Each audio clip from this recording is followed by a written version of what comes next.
Hey Pioneers, welcome to the Pi Network KYC solution demo where we'll walk you through how to submit your KYC application. For this, you'll only need your phone and your photo ID. Also later in this video, we'll show you how the core team processes your application with help from local human validators in your region. First, you will be asked to input your country and ID type that you'll use to verify your identity. Confirm your age and that you consent to the legal agreement. Next, take a picture of your ID photo.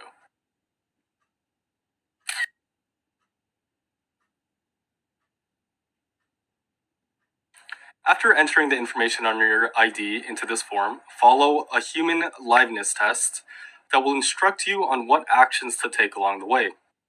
This simple but important step distinguishes real humans like you from fake accounts and computer scripts that try to hoard Pi. At the end of this step, you will also have to take a photograph of yourself within the application. This photograph will be compared against the picture on your ID to check if they represent the same person.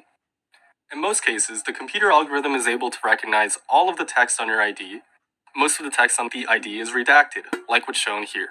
In some rare cases, when it is not possible for the algorithm to automatically read the text, the amount of redaction may be reduced to request the assistance of human validators.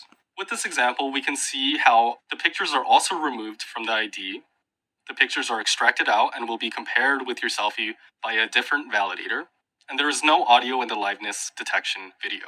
In any case, before a human validator sees any of your data, we are showing you exactly how they will appear to them and will only proceed in the KYC application if you consent to share the redacted version of your data to human validators. You can see that in the final step of your application.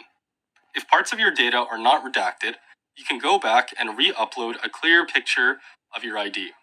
How well the machine automation works very much depends on the quality of the photo of your ID document. So, in a sense, if you want to minimize the chance of your personal data being seen by human validators, try to provide the best possible photo of your ID document with good lighting, clear and focused content, and a straight and correct angle. Once you are comfortable with your obfuscated data, press submit and you are now done. Keep in mind that your full ID and data are processed by the servers, and the redacted version is processed by human validators.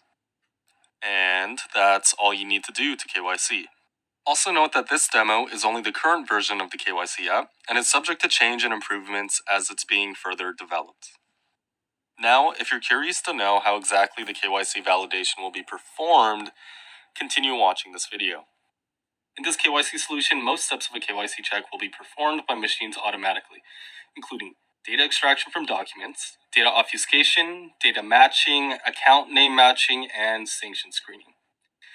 Human validators will only help with the identity authentication process when machine automation falls short, including ID type validation, face image comparison, and liveness confirmation, to prevent cheating in the KYC process. These are selected pioneers who have already passed KYC, verified their identity, and have legally agreed to maintain the confidentiality of any data they see. As there are thousands of ID types in the world, human validators from your local region are the best knowledgeable individuals to assess that information. This way, the KYC solution can support the widest variety of countries and regions' ID types in the world, making Pi as accessible as possible. To avoid human errors, more than one person will be asked to provide an assessment. Here, the algorithm decided that validators must verify my ID because it didn't look real enough. So, human validators are asked whether this looks like a real Polish passport ID or not, and since this is true, as we would know if we were Polish, we select yes. Next, the algorithm needs an assessment on whether the picture on this ID matches the Pioneer selfie. Well, obviously not, so we respond no. Finally, a human validator may be called to decide if a real living person is applying for ID verification in the liveness test video. No audio is recorded during this test. Also note that each pioneer contributes 1 Pi to get KYC'd. This Pi is pooled and given to the human validators for their work. Anyone can apply to become a validator as long as they have passed KYC themselves. But the process to get approved is quite rigorous and looks at many different factors. Moreover, even when a pioneer is admitted to the program, they are initially only provisional members, and they can only continue reviewing applications after they prove that their work is accurate and trustworthy. Well, that's it for now. This has been a preview of Pi Network's unique KYC process. It allows the Pi community and ecosystem to bootstrap and scale itself without the need of any external services or fiat currency outside of Pi. As always, what do you think? Please send us your feedback in the comments of this video and also in Pi chats. Thanks!